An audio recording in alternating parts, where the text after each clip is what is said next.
사실은 오늘 저녁에 내가 박 목사님과 강 전사님 저녁을 사드리려고 마음을 먹었었는데 약속한 바를 지키지 않아서 하여튼 점심 먹고 나서까지 한번 고민을 좀 해보겠습니다. 저희 집에 4살 된 손녀가 있어요. 근데 며칠 전에 제 엄마한테 물어보기를, 엄마, 왜 할아버지는 머리가 하얀데 한국말을 하세요? 어느 날 제가 보이지 않거든. 그 원 목사님 아마 백인들이 사는 동네로 이사를 갔는 것 같다. 그렇게들 생각하시기 바랍니다. 우리 박 목사님이 말씀하셨습니다마는 오늘 혹시 우리 서북교회에 처음 오신 분이 계실까 싶어서 한번 반복해서 말씀드리면, 지금 우리 교인들 26분 목사님 포함해서 튀르키예 그렇게 이제 성지순례 중이신데 아마 내일 모레 오시는 것 같아요. 그래서 오늘 주일학교 학생들이 같이 참석하는, 또 중고등 학생들이 같이 참석하는 그런 연합 예배라서 설교 내용을 많이 고민하면서 고려를 했습니다. 그래서 제목도 아주 뭔가 좀 촌스럽게, 하나님 말씀을 듣는 제일 좋은 장소는 어딜까? 그래서 오늘 제가 학생들에게, 어린이들에게 2가지, 하나님 말씀이 이런 거구나, 그리고 하나님 말씀 듣는 장소는 여기가 제일 좋은 장소구나, 그걸 좀 깨닫게 되기를 소망하면서 오늘 설교를 준비했습니다. 주부에 보면은 항상 매주마다 나오지만은 우리 담임 목사님의 창이 있습니다. 오늘 참 흥미롭잖아요. 받침 한 글자. 어떻게 이렇게 이런 걸 찾아내는지 진짜 신비해요. 그리고 이창순 목사님보다 더 시인 같은 분이 없어요. 받침 하나만 가지고도 똑같게 짧고 긴 여운이 나는 그런 시도 쓸 수 있고 글도 쓸 수 있구나. 꼭 길게 설명해야 되는 것이 아닌, 그래서 잠깐 이 글을 읽으면서 헤밍웨이의 한 말이 생각났습니다. 어느 날 어떤 사람이 헤밍웨이에게 묻습니다. 당신은 10단어 이내로 소설을 쓸 수 있느냐? 이 목사들이 모이면 종종 하는 얘기입니다. 생각에 잠겨있던 그가 말하기를, 능히 쓸 수가 있습니다. 그럼 써보시지요. 예. 아기 신발을 샀습니다. 신겨본 일은 없습니다. 10단어가 아니라 6단어로 그 유명한 아기 신발을 샀습니다. 신겨본 일은 없습니다. 글자만 봐서는 안 돼요. 듣는 소리만 들어서는 안 돼요. 그 6단어로 써진 그 글, 생각하기로 말하면 한도 끝도 없이 늘려서 볼 수 있는 어떤 사연이 있었을까? 늦둥이를 낳았나? 아니면 손자? 그가 돌도 지나지 못하고 죽었나? 혹은 어린이집 다니면서 죽었나? 그 예쁜 신발을 사주었는데 그 신발을 왜 신지 못하게 됐지? 이걸 파보는 게 이게 의미이고 재미이고 생동감이고 깨닫가는 그런 능력이 있는 것을 보게 되는 거죠.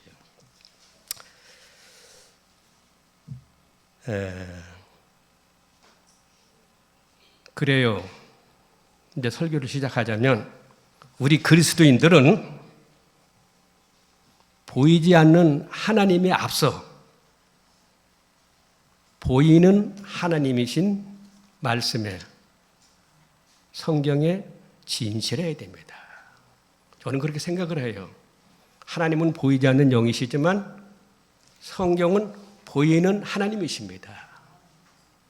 그러므로 보이지 않는 하나님 앞에 먼저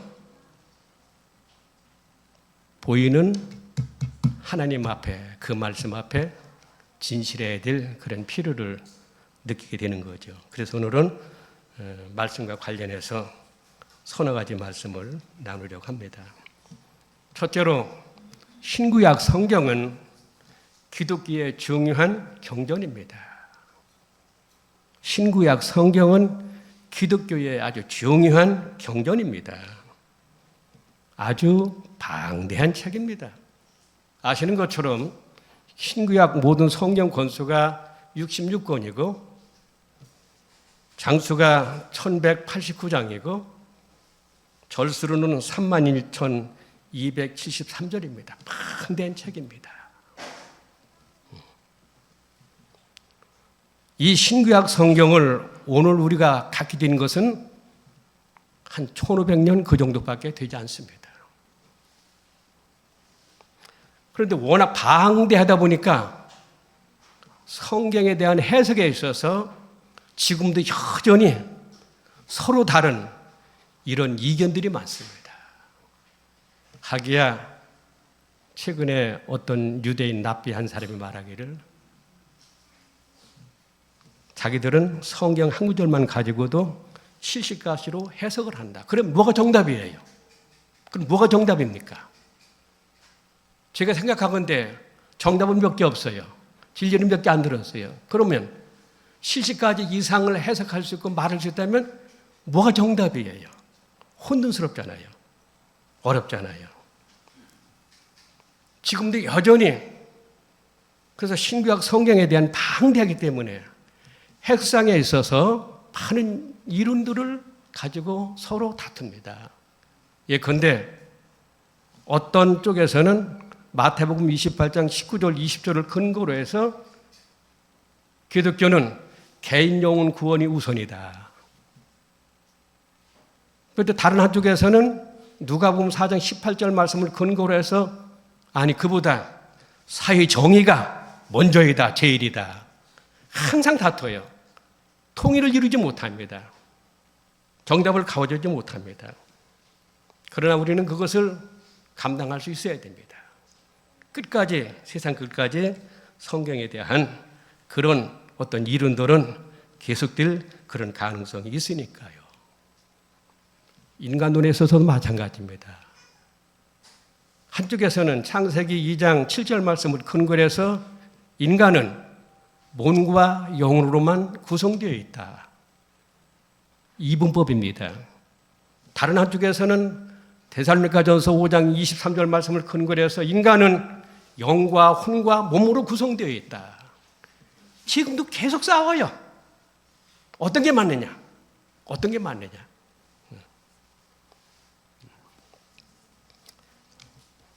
방대해서 그렇습니다.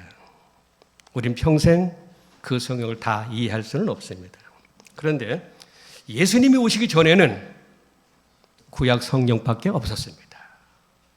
예수님이 오시기 전에는 구약 성경밖에 없었습니다.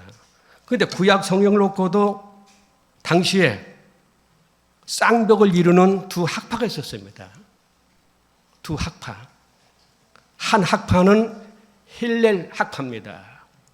힐렐은 그 유명한 가말리엘, 사도 바울 선생의 그 스승이 되는 가말리엘의 할아버지입니다. 아주 최고의 권위자입니다. 그 힐렐과 그 학파는 신구약 성경을 다 인정했어요. 그리고 성경 해석에 좀 유연한 현실과 사람 형편에 따라서 좀 해석을 좀 자유롭게 유연하게 해주는 그런 학파였습니다. 그런데 예수님 말씀에 보면은 예수님 말씀 중에는 그 힐렐 학파의 그 성경 해석 방법을 생각나게 하는 그런 경우가 종종 나옵니다. 신약에. 예컨대 마태복음 12장 1절 14절에 보면은 이런 얘기가 있어요. 안식일 날 제자들과 함께 길을 가는데 제자들이 배가 고픕니다. 그래서 밀리삭을 따서 비벼 먹습니다. 그게 무슨 맛이 있겠어요? 그거 보면 불쌍하지 않아요? 바리새인들이 그걸 보고 저주합니다. 당신들의 제자는 안식일을 어겼다. 예수님이 화가 나신 듯 했어요. 그러면서 예수님께서 이런저런 말씀하시면서 안식일 날 배가 고파서 밀 이삭을 좀 따서 비벼 먹었다고 그게 무슨 죄가 되느냐?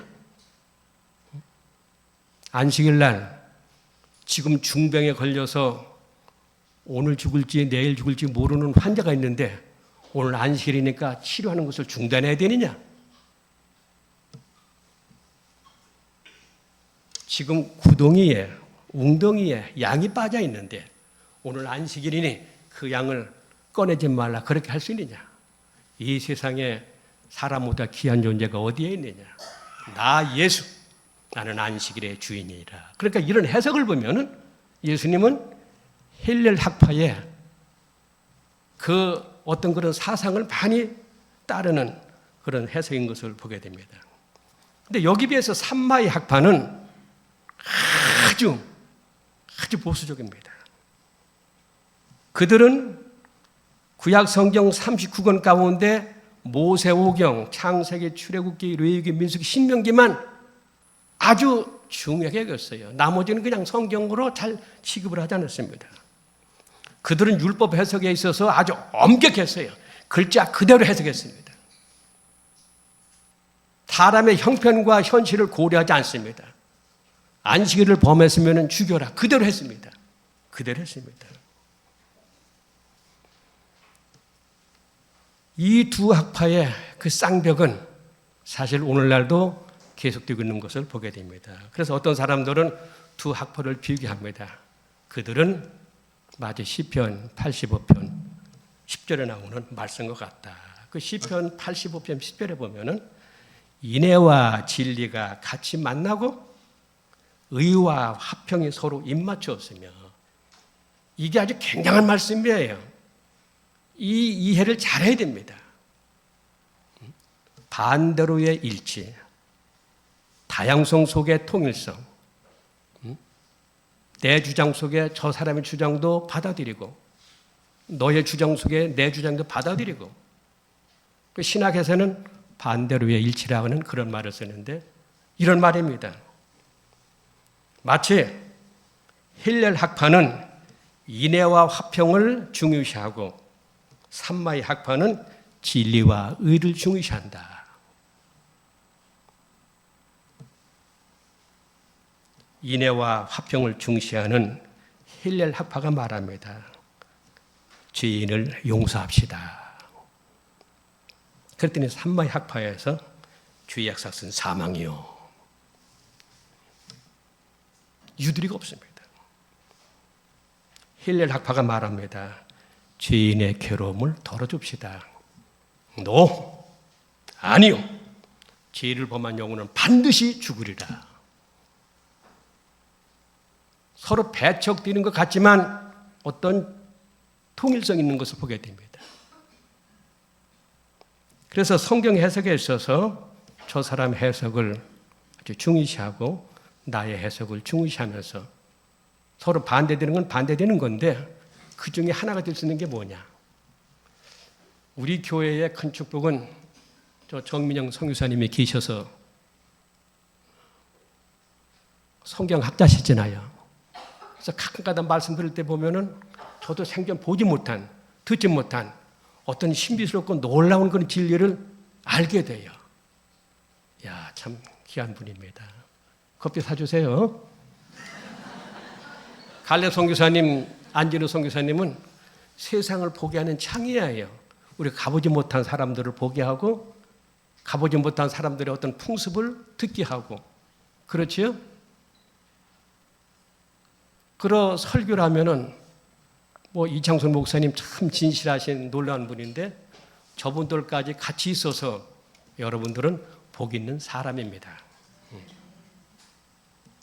예수님 오시기 전에는 구약 성경밖에 없었습니다. 그런데 출애굽 당시에 출애굽하면서 가나안 땅에 들어갈 때까지는 구약 성경 전체가 아니고 모세 5경밖에 없었습니다. 이해가 되십니까 지금? 네. 이거 이해가 안 되면 안 되는 거예요.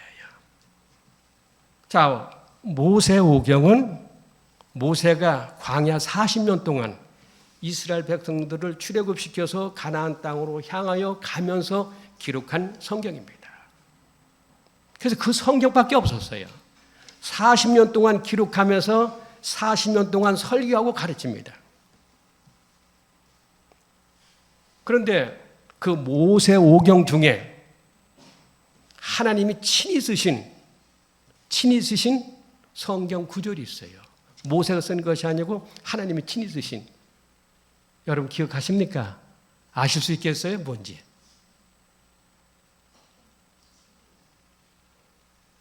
이거 아시는 분은 오늘 점심을 맛있게 드실 수 있는 자격이 주어집니다. 바로 십계명입니다. 십계명입니다.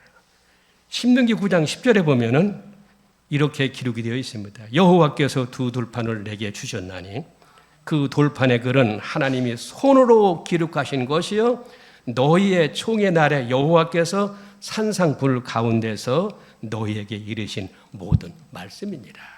요 구절 빼놓고 신명기에 나오는 이 구절 10계명만 빼놓고는 창세기부터 신명기까지 모세가 다 하나님께 받아 쓴 기록입니다. 그러니 모세오경에 대해서는 모세보다 더 잘하는 사람이 없습니다. 이론적으로 실제적으로 그렇지 않습니까? 모세보다 정확하게 그 뜻을 아는 사람은 없습니다. 여호수아도 갈렙도 모세만큼 그 의미를 알 수는 없었을 거예요. 그렇게 자기가 받아 쓴 그 성경, 이걸 백성들에게 40년 동안 죽으라고 힘을 다해서 가르칩니다. 그때는 다른 성경이 없으니까 다른 이론이 있을 수가 없는 거예요. 그런데도요, 가끔 가다가 중간중간 어떤 사람들이 모세, 당신 말이 전부 맞는 것은 아니다. 아론, 당신 말이 전부 맞는 것은 아니다. 때때로 이렇게 어떤 사람들이 모세를 반역합니다. 그가 가르치는 말씀과 교훈을 거절합니다. 그로 인해서 얼마나 많은 불행과 화와 비극과 실패가 있었는지요. 하나님께서 콕 집어 말씀하시기를 너희 이스라엘 백성들아 너희가 출애굽한 날부터 오늘까지 적어도 아주 크게 내 말을 어기는 경우가 10번이니라. 10번이니라. 그렇게까지 이제 지적을 하셨습니다. 이재진 사모님이 종종 쓰시는 말씀. 어쨌든 신구약 성경은 기독교의 경전입니다. 신구약 성경은 어떤 해석을 하든 주장을 하든 기독교의 중요 경전입니다. 우리 학생들이, 어른들도 이 사실을 다시 한번 각인할 필요가 있습니다. 둘째로 우리는 신명기를 통해서 말씀에 대한 재교육을 받을 필요가 있습니다. 신명기란 율법의 재해석, 제2의 율법이라는 그런 의미를 가지고 있습니다. 율법을 토라라고 말하기도 하는데 율법이 무엇입니까? 하나님의 백성을 위한 하나님의 가르침이면서 삶의 지침을 말하는 겁니다. 신명기 내용은 출애굽기에, 그러니까 출애굽한 지 40년 되는 해 11달째부터 기록한 그런 말씀이 될 수 있는 것이지요. 그 신명기에는 3편의 아주 중요하고 긴 설교가 기록되어 있는데 그 긴 설교가 1장부터 33장까지 내용이고 34장은 모세의 죽음에 대한 그런 기록입니다. 그때는 이제 모세의 생애도 막바지로 치닫고 있는 그런 때입니다. 오늘 읽어드린 신명기 30장 그 내용은 모세의 3번째 설교 끝부분입니다. 그 말씀을 다시 보면은 1절에서 10절까지는 읽지 않았지만은 하나님을 저버린 너희들까지도 끝까지 품고 회개시키고 회복시키려고 하셨던 그런 분이다. 그렇게 말씀한 다음에 오늘 읽은 11절 14절에 보면은 하나님의 말씀은, 하나님의 계명은, 율법은 너희가 생각하는 것처럼 버겁고 지키기 힘든 것이 아니라 하나님의 백성이라면 누구나 다 알아들을 수 있고 지킬 수 있고 행할 수 있는 그런 보편성, 평등성을 가지고 있다. 그러니 이 말씀은 내게는 너무 어려워, 내게는 너무 버거워, 그렇게 말하지 말라. 오늘 본문 내용은 그거예요. 그리고 15절부터 20절 읽지 않았습니다마는 그 말씀에서는 이제 선택하라. 둘 중에 하나를. 신명기에서 가장 강조되는 그런 말씀 구절 가운데 하나가 바로 15절 말씀입니다. 그 말씀에 보면은 보라 내가 오늘 생명과 복과 사망과 화를 네 앞에 두었나니 선택하라 그 얘기예요. 선택하라 그 이야기입니다. 신명기에서 가장 중요하게 여기는 단어가 두 개 있습니다. 생명과 사망입니다. 뭐가 생명입니까? 내 목숨이 생명이 아니고 여기서 말하는 생명은 하나님을 사랑하고 그분의 계명을 지키는 것이 곧 생명이라 그런 뜻입니다. 사망이 무엇입니까? 하나님을 저버리거나 불순종으로 인해서 초래되는 그런 죽음, 이걸 저주라고 말합니다. 그러니 너희는 선택하라. 선택하라. 생명과 복을 선택하든지 저주와 화를 선택하든지 하나님은 너에게 자유의지를 주셨으니 선택하라. 이 말은 나중에 여호수아가 가나안 땅에 들어가서 최종적으로 설교하고 죽어갈 때 쓴 말이기도 한 것을 볼 수 있게 됩니다. 자, 그런데 이제 그러면은 조금 14절과 11절, 14절에서 조금 더 내용을 좀 살펴보겠습니다. 자, 그런 내용이에요. 모세가 말합니다. 하나님께서 너에게 주신 율법 계명 말씀은 결코 무겁거나 버거운 것이 아니다. 말씀은 계명은 율법은 너희를 보호하는 장치이며 너희를 향한 하나님의 자비를 표현한 그런 말씀이다. 그래서 그 계명을 그 율법을 어디 멀리 두시지 않고 너희 가까이에 아주 가까이에 두었다. 너희 아주 가까이에 두었다. 그러면서 12절에 그렇게 말씀하십니다. 그러니 하나님의 말씀을 찾아서 하늘에 올라가려고 하지 말라.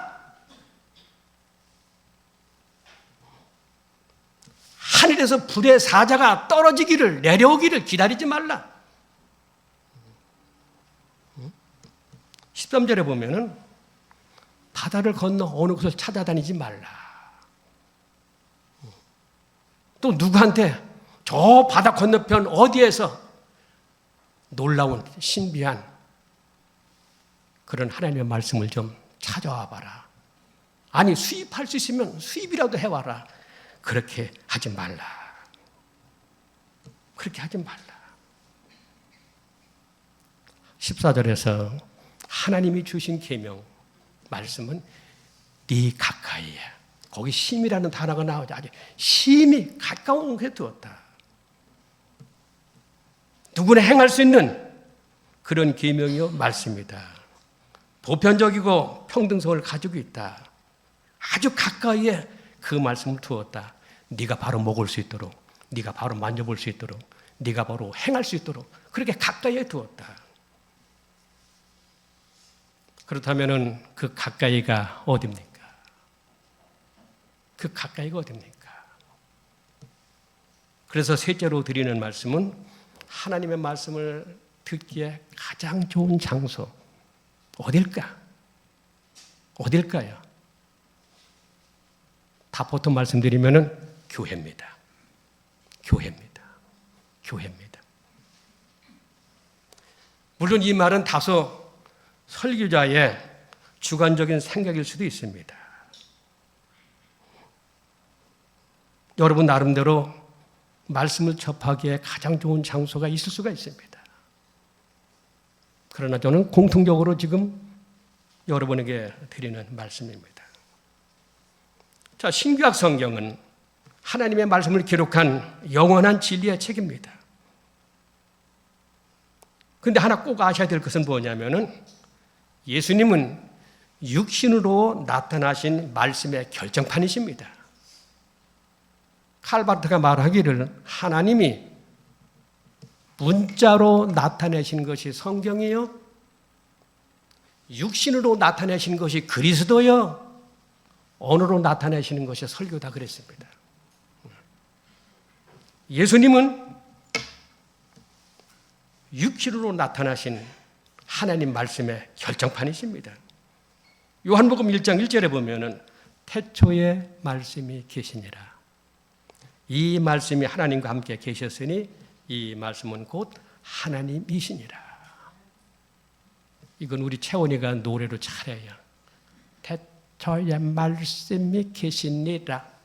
이 말씀이 하나님과 함께 계셨으니 이 말씀은 곧 하나님이시니라.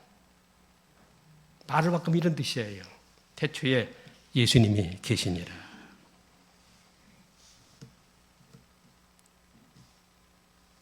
예수님이 하나님과 함께 계셨으니 예수님은 곧 하나님이시니라. 그래서 예수님을 지칭할 때에 또 다른 중요한 지칭이 로고스입니다. 예수님은 로고스, 말씀이시다. 그 로고스 되시는, 말씀 되시는 예수님께서 그 유명한 말씀을 하셨지요. 요한복음 14장 6절이잖아요. 예수께서 이르시되 내가 곧 길이요 진리요 생명이니 나로 말미암지 않고는 아버지께로 올 자가 없느니라. 내가 곧 너희들 인생길의 빛이다. 진리다. 생명이다. 내 말을 통하지 않고서는 하나님의 사람이 될 수도 없거니와 하나님과 접할 수도 없다. 그런 말씀 아니겠습니까? 그러니까 정리해보자면은 하나님은 아주 우리 가까이에 그 말씀을 두셨는데 그게 성경입니다. 성경입니다. 하나님은 하루 1440분을 우리에게 주셨습니다. 성경에서 제일 짧은 장이 시편 117편 2절이고 가장 긴 장은 시편 119편 176절까지 있는데 그냥 평균 10분 정도만 할애하면은 성경 한 장을 읽을 수가 있습니다. 그렇죠? 그렇지요. 근데 하나님께서 우리 모두에게 하루 1440분을 주셨는데 그냥 매일 습관적으로 성경 한 장씩 읽어나가는 사람이 흔치는 않은 것 같아요. 요즘 우리 교회가 돌방 그걸 하고 있잖아요. 저도 그걸 잘하고 있습니다. 잘하고 있습니다. 어느 날 책상에 놓은 걸 우리 딸이 훔쳐본 모양이에요. 저는 하지 않으면서. 어느 날 밥 먹는데 아빠 그 돌방 다이어리 그거 나 유산으로 주세요. 저한테는 이미 성경 주기로 약속했는데 또 달래. 우리 생각 좀 해봐야 됩니다. 바쁘지요? 힘들지요? 번거롭지요? 귀찮습니다.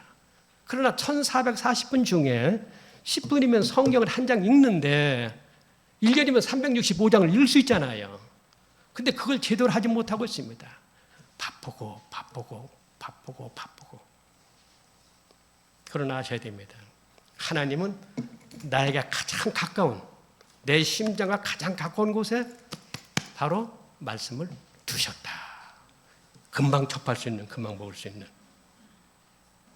그리고 그 말씀을 가장 잘 들을 수 있는, 의미 있게 들을 수 있는 곳이 바로 교회입니다. 적어도 우리 서북교회 교인들에게는, 성도들에게는 서북교회가 하나님 말씀을 들을 수 있는 가장 좋은 장소입니다. 가장 좋은 장소입니다. 가장 좋은 장소입니다. 그러면 전제가 되어야 되는 거예요. 예배 시간에 빠지지 말아야 됩니다. 예배 시간에 빠지지 말아야 됩니다. 그래서 그날 그주그주 주시는 말씀을 귀담아 들으면은 40번 설교하면은 적어도 5분 정도 내용은 내게 와닿는 것이 있을 수가 있습니다. 왜냐하면 언제나 설교 끝은 설교자가 내는 게 아니에요. 설교하는 사람이 이제 결론을 좀 내겠습니다. 이제 말씀을 정리하겠습니다. 그렇게 해봤자 설교의 결론은 언제나 교인들이 냅니다. 오늘 은혜로웠어. 오늘 말씀이 그냥 그래. 이게 설교하는 사람이 가장 무서운 일입니다. 아무리 제가 설교를 잘해도 설교 결론은 항상 교인들이 냅니다. 교인들이 냅니다. 이게 산상수훈에서 보는 교훈입니다. 산상수훈 그거 30분 40분에 읽을 수 있는 내용이지만은 영화나 드라마 보면은 3일 동안 설교한 그런 내용일 수도 있습니다. 그런데 그들은 그걸 다 들었어요. 중간에 빠지지 않고. 그리고 그들이 최종적으로 결론을 내립니다. 예수님이 내린 결론이 아니에요. 너희들 내 설교가 어땠느냐? 내 가르침이 어땠느냐? 이렇게 물어보지 않았습니다. 다 끝난 다음에 거기 모였던 회중들이 말하기를 이야 지금까지 말씀하신 그 내용 다른 선지자들 그리고 지금까지 우리가 들어보지 못한 얼마나 힘이 있고 권위가 있고 생명이 있고 놀라운 말씀이냐. 이게 결론이었습니다. 결론이었습니다. 다시 말씀드리지만은 하나님은 우리 가까이에 말씀을 두셨습니다. 그리고 그 말씀을 공동으로 들을 수 있는 주일 예배를 주십니다. 교회 와서 말씀을 듣는 것이 가장 좋습니다. 뭐 헤매지 마세요. 하늘로 올라가고 바다를 건너가고 누구를 찾아가고 누구를 만나고 그럴 필요가 없습니다. 아니 나와보라 그래요. 거짓말 아닙니다. 이창순 목사님보다 설교 잘하는 분이 있어요? 있어요?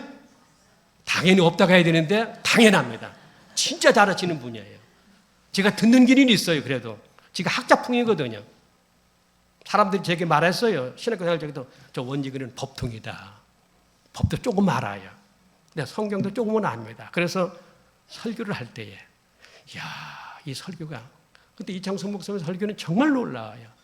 정미연 성교사님 설교 들어보면은 이게 이런 말씀이 성경에 들어있었네. 그리고 다른 선교사님 말씀 들어보면 세계를 보는 그런 창이 될 수 있는 그런 또 말씀이 전해지는 것을 보게 됩니다. 우리 모두는 어려운 시대를 함께 살아가는 그런 사람들입니다. 여기는 여러분들 모두 누구에게는 다 말할 수 없는 그런 어떤 사연들을 가지고 살아갑니다. 한 인간으로서 매일매일 어떤 감정의 희노애락을 겪습니다. 그런 우리가 주일날 서북교회로 함께 모여서 같이 예배하면서 같이 찬송하면서 기도하면서 말씀을 듣는 이 풍경이야말로 우리가 매주마다 강조하는 하늘나라 풍경 그 대표적인 그런 풍경이 아니겠습니까? 주의 말씀을 사모하고 주의 교회를 사랑하고 여러분 옆에 있는 성도들을 사랑합시다. 기도합니다.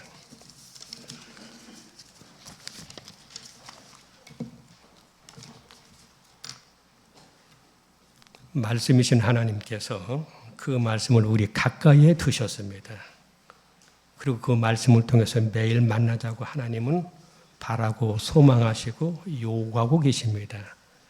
그 뜻대로 말씀을 통해서 주를 만나는 저희들 되게 하옵시고 그리고 사랑하는 성도들 이 교회를 사랑하면서 매주마다 기쁨을 가지고 소망을 가지고 주일 예배 함께하며 주께서 주시는 그 말씀들을 잘 들을 수 있는 그런 생명이 있는 살아있는 성도들이 되게 하여 주옵소서. 예수님의 이름으로 기도하옵나이다.